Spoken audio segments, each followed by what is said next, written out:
Hello everyone, this is Riya Sharma and welcome to Ezlight. So हम कर रहे हैं कवर फिलहाल इंटेलिजेंस के चैप्टर को, जिसमें से हमने फर्स्ट सेकंड, थर्ड, फोर्थ और फिफ्थ थ्योरी को जो है वो अभी तक कवर कर लिया है इंटेलिजेंस की। इसी के साथ में हमने इंटेलिजेंस क्वोशिएंट का फॉर्मूला और साथ में इंटेलिजेंस को भी कवर किया था। आज की इस वीडियो में हम कवर करेंगे बची हुई 3 थ्योरीज को, जो कि फर्स्ट है मल्टीपल इंटेलिजेंस, जिसको दिया है हॉवर्ड गार्टनर ने, ठीक है।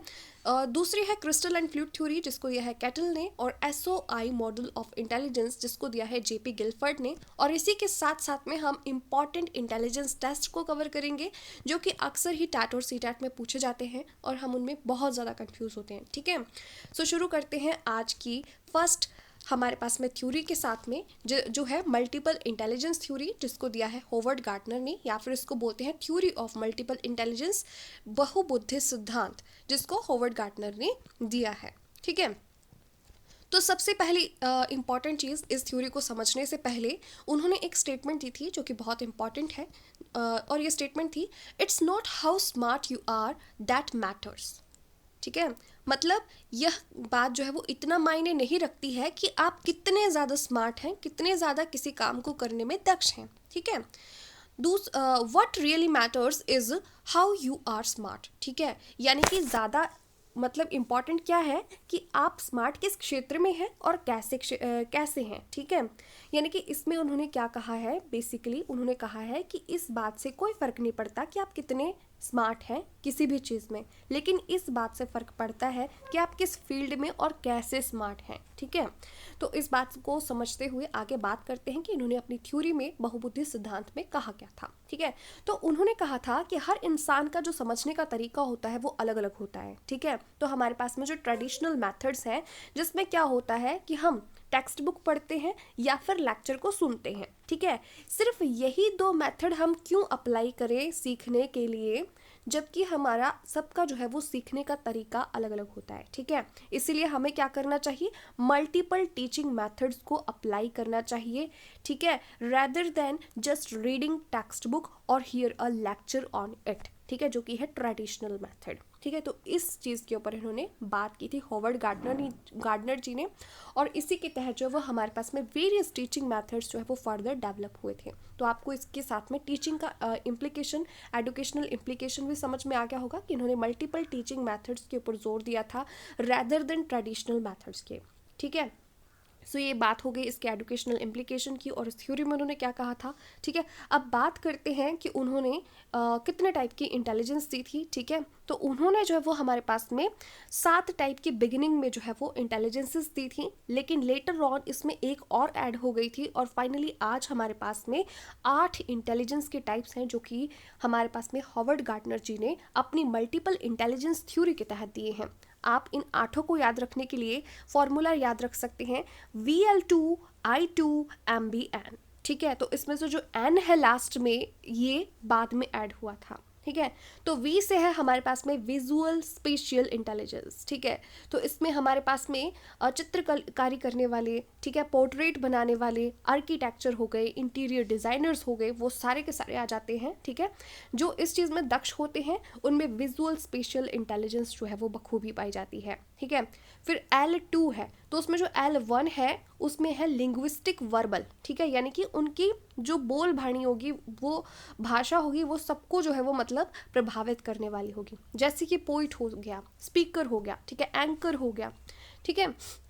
तो ये सारे के सारे लोग क्या होते हैं, ये लिंग्विस्टिक वर्बल इंटेलिजेंस में दक्ष होते हैं। दूसरा L है हमारे पास में लॉजिकल मैथमेटिकल, ठीक है। यानी कि जो मैथमेटिक्स में दक्ष होंगे, लॉजिकल होंगे, यानी कि जो साइंस में दक्ष होंगे, ठीक है। तो ऐसे लॉजिकल मैथमेटिकल इंटेलिजेंस जो है वो हमारे पास में थर्ड थी। फिर उसके बाद में है I2, ठीक है। I से है इंटरपर्सनल, ठीक है। तो इंटरपर्सनल में क्या होता है, इंटरपर्सनल, इंटर का मतलब होता है कि 2 लोगों के बीच में, ठीक है। यानी कि दो लोगों के बीच में जब बात करें तो उसके लिए इंटर यूज़ करते हैं, यानी कि हम दूसरे इंसान के मनोभावों को अच्छे से समझ सकते हैं, ठीक है। तो ऐसा कौन करते हैं, साइकोलॉजिस्ट करते हैं और काउंसलर करते हैं, ठीक है। फिर उसके बाद में फोर्थ है इंट्रापर्सनल। तो इंट्रा जब इन्वॉल्व होता है तो वो अपने एक के अंदर ही इन्वॉल्व होता है, ठीक है। तो इंट्रापर्सनल का जो इंटेलिजेंस जिसमें होगी उसको अपनी समझ बहुत अच्छी होगी, यानी कि वो इंट्रोस्पेक्शन बहुत अच्छे से करेगा, फिलोसोफर हो सकता है, ठीक है। और वो इंट्रोस्पेक्शन अच्छे से करेगा तो उसको पता होगा कि मुझे कब क्या करना है और मेरे लिए क्या चीज़ जो है वो फ़ायदेमंद रह सकती है, ठीक है। तो वो अपने लिए सेल्फ डिसीजंस बहुत अच्छे से लेगा, ठीक है। तो इस तरीके से फिर हमारे पास में है एम। तो एम से है म्यूजिकल इंटेलिजेंस। तो जिनमें म्यूजिकल इंटेलिजेंस अच्छी होगी ना, वो सिंगर्स हो सकते हैं, म्यूजिक कंपोजर्स हो सकते हैं, ठीक है। फिर उसके बाद में है बी।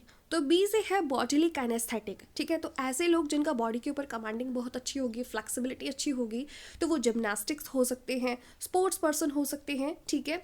और उसके बाद में बॉडी बिल्डर्स भी हो सकते हैं। उसके बाद में है एन। एन से आता है नेचुरलिस्टिक इंटेलिजेंस, जिनकी नेचर को लेकर के समझ बहुत अच्छी होगी, उसको लेकर के वो इंटरेस्टिंग वर्क करेंगे, जैसे कि वो एग्रीकल्चर में हो सकते हैं, गार्डनिंग में हो सकते हैं, या अदर वर्क्स में हो सकते हैं जो कि हमारे किससे, नेचर से रिलेटेड है, ठीक है। तो इस तरीके से हमारे पास में हॉवर्ड गार्टनर की ये जो थ्योरी है वो कंप्लीट होती है, जिसमें उन्होंने मल्टीपल इंटेलिजेंस के ऊपर जोर दिया था कि हमारा समझने का तरीका जो है वो अलग अलग हो सकता है। तो हमें जो है वो एक ही मेथड को अप्लाई ना करते हुए अलग अलग मेथड्स को अपनी टीचिंग में अप्लाई करना चाहिए, ठीक है। तो और उन्होंने साथ में हमारे पास में 8 इंटेलिजेंस के टाइप्स दिए थे, ठीक है। तो इसी के साथ में हमारी फर्स्ट थ्योरी कंप्लीट होती है। अब चलते हैं हम अपनी सेकंड थ्योरी के ऊपर, जिसका नाम है crystal and fluid theory of intelligence, जिसको दिया है हमारे पास में कैटल ने। तो क्रिस्टल इंटेलिजेंस और फ्लूइड इंटेलिजेंस, इस क्रिस्टल एंड फ्लूइड इंटेलिजेंस में उन्होंने क्या किया था, क्रिस्टल इंटेलिजेंस और फ्लूइड इंटेलिजेंस, दो इंटेलिजेंस के टाइप्स दिए थे। जो हमारे पास में क्रिस्टल होते हैं वो सॉलिड होते हैं, हार्ड होते हैं, रिजिड होते हैं, ठीक है। तो उसी के फीचर्स के बेस पर है हमारी बेस्ड क्रिस्टल इंटेलिजेंस। ये जो क्रिस्टल इंटेलिजेंस होती है उसमें आते हैं फैक्ट्स और स्किल्स, जिनको जो कि ऑलरेडी मेड है और हम उनको क्या करते हैं, खाली ग्रैस्प करते हैं, ठीक है, लर्न करते हैं, ओके। इनको हमें एक्वायर करना पड़ता है, पैदा होने के बाद में हम इनको सीखते हैं, ठीक है। और जब हम सीखते हैं तो इसको हम थ्रू आउट लाइफ जो है वो सीख सकते हैं। इसके थ्रू अगर हम कोई डिसीजन बनाते हैं, डिसीजन लेते हैं, तो वो हमारे एक्सपीरियंस के ऊपर बेस्ड होता है। फॉर एग्जांपल के लिए मैथमेटिक्स का फॉर्मूला हमने एक बार रट लिया, तो उस तरीके की प्रॉब्लम कभी भी आ जाए, हम क्या करेंगे, उस फॉर्मूला को अप्लाई करके सॉल्व करेंगे। तो ऐसे में क्या आती है, हमारे पास में कन्वर्जेंट थिंकिंग आती है, यानी कि एक प्रॉब्लम के लिए हमारे पास में एक ही सॉल्यूशन होगा जो कि हमारे एक्सपीरियंस के ऊपर बेस्ड होगा। अब दूसरी जो इंटेलिजेंस है वो है फ्लूइड इंटेलिजेंस। तो फ्लूइड का नेचर कैसा होता है, वो तरल जो चीज़ होती है उसमें क्या होती है, फ्लेक्सिबिलिटी होती है, वो मूव कर सकता है, यानी कि उसमें क्या हो सकती है, उसमें जो है वो रिजिडिटी नहीं है, फ्लेक्सिबिलिटी है, ठीक है। तो इसी तरीके से जो फ्लूइड इंटेलिजेंस होती है उसमें क्या होता है कि ये हेरिडिटरी है, सबसे पहली चीज़, ठीक है। 20+ एज तक हम मैक्सिमम अचीव करते हैं और उसके बाद में इसमें डाउनफॉल जो है वो स्टार्ट हो जाता है, ठीक है। तो इसमें इंसान जो है वो क्रिएटिव होता है, ठीक है। एक ही प्रॉब्लम के लिए उसके पास में मल्टीपल सॉल्यूशंस होते हैं, ठीक है। फॉर एग्जांपल के लिए अगर मान लो किसी को पैरामीटर निकालना है ट्रायंगल का, ठीक है, या रेक्टेंगल का पैरामीटर निकालना है, तो जो हमारे पास में बच्चा होगा, जिसके पास में क्रिस्टल इंटेलिजेंस होगी, वो फॉर्मूला के थ्रू अप्लाई करके जो है वो उसका रिजल्ट निकालेगा। जबकि जिसके पास में फ्लूइड इंटेलिजेंस होगी वो अपना दिमाग लगा करके उसकी साइड्स का सम करके भी उसको कैलकुलेट कर सकता है। ठीक उसी तरह से अगर उसको कहीं पे ट्रैवल करना होगा तो वो मल्टीपल चीज़ों के बारे में सोच सकता है, ठीक है। एक ही काम को करने के लिए उसके पास में बहुत सारे तरीके जो है वो उसके दिमाग में एकदम से आते हैं। तो जिनके पास फ्लूइड इंटेलिजेंस की अधिकता होती है उनकी थिंकिंग डाइवर्जेंट होती है, क्रिएटिव ऐसे लोग होते हैं, स्पॉन्टेनियस उनके पास में प्रॉब्लम सॉल्विंग एबिलिटी होती है, ठीक है। तो ये हमारे पास में crystal and fluid theory of intelligence थी, जिसमें कि उन्होंने क्रिस्टल और फ्लूइड दो तरह की इंटेलिजेंस के बारे में बताया था, ठीक है। कैटल ने, रेमंड बी कैटल इनका फुल नेम है। अब चलते हैं SOI मॉडल ऑफ इंटेलिजेंस पर, जिसको कि दिया है JP गिलफर्ड ने, ठीक है। तो structure of intelligence SOI model का फुल फॉर्म है, ठीक है। और SOI मॉडल जो हमारे पास में है, इसको हमारे पास में जॉय पॉल गिलफर्ड ने दिया था, ठीक है। इन्होंने जो ये थ्योरी का थ्योरी दी है इसका अदर नेम है 3D मॉडल ऑफ इंटेलिजेंस। ठीक है, तो 3D मॉडल क्यों कहते हैं? क्योंकि इसमें उन्होंने 3 तरह के बुद्धि हमें जो है वो बताई थी। सबसे पहली थी कंटेंट इंटेलिजेंस, दूसरी थी ऑपरेशन इंटेलिजेंस और उसके बाद में था प्रोडक्ट इंटेलिजेंस। कंटेंट इंटेलिजेंस में क्या चीज़ें आएंगी? जिसमें कि हम कंटेंट की फॉर्मेशन करेंगे।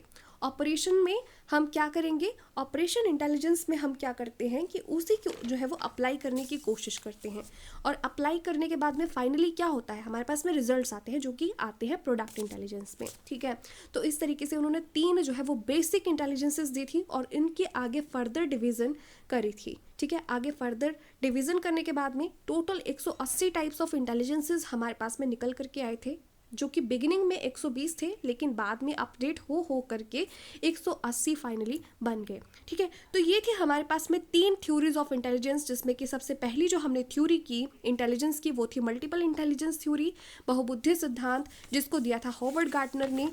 ठीक है, और दूसरी हमने की crystal and fluid intelligence theory, जिसको कि दिया है कैटल ने।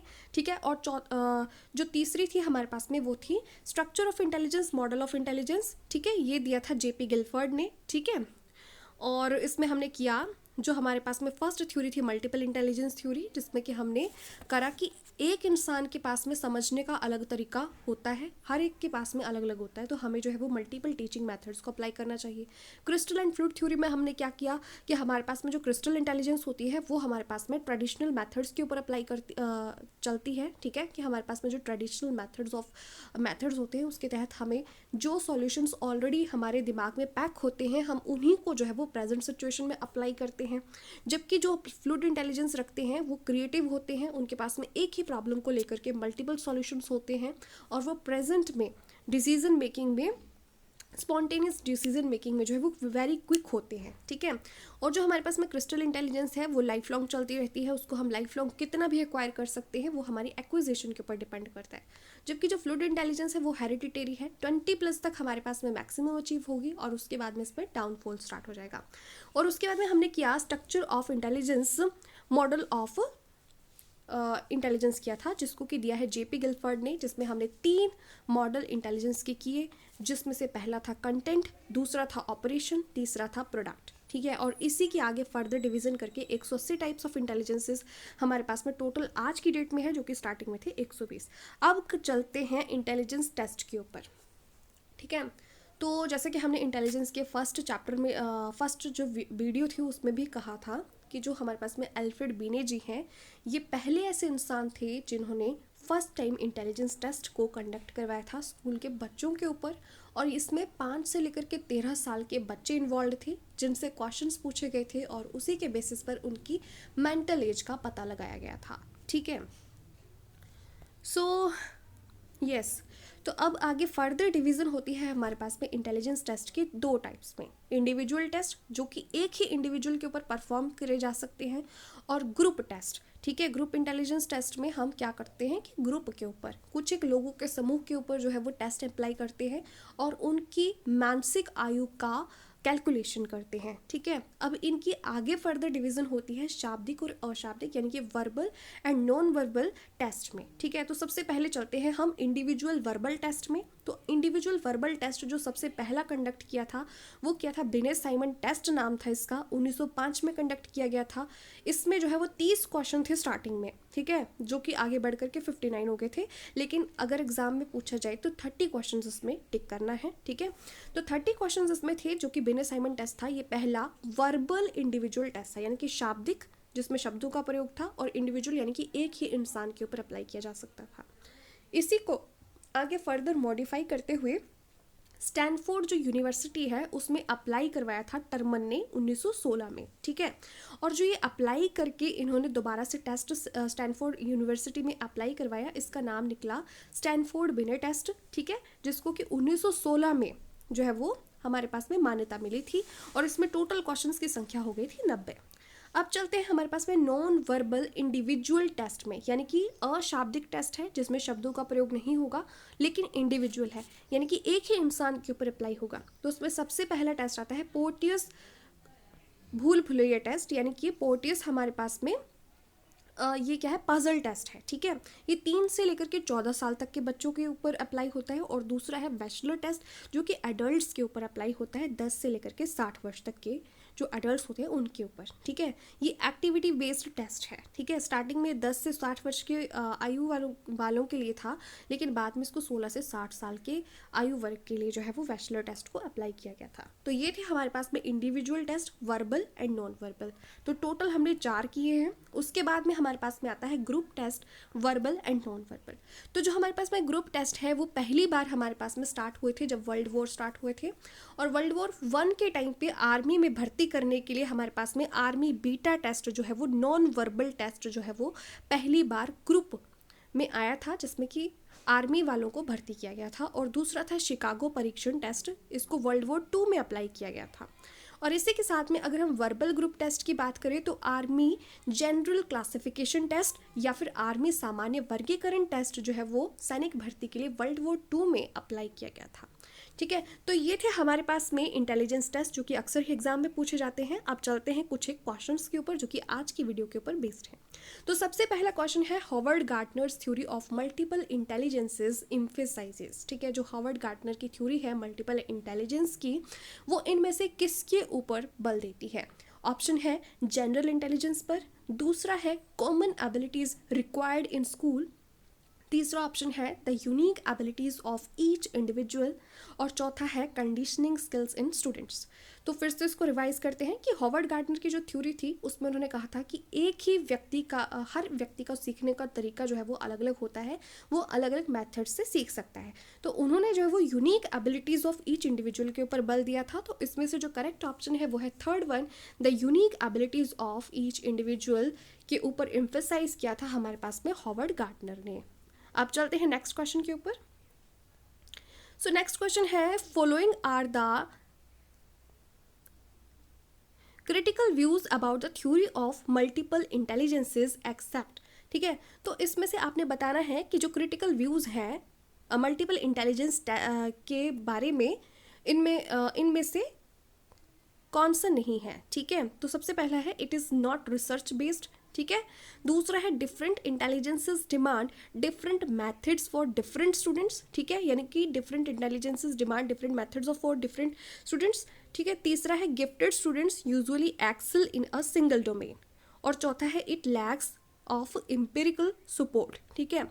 तो इसका जो सही आंसर है वो है फोर्थ वन। मैं ये आपको बताना भी भूल गई कि इसमें जो है वो एम्पिरिकल सपोर्ट जो है वो उसकी कमी है, यानी कि अनुभव की कमी है।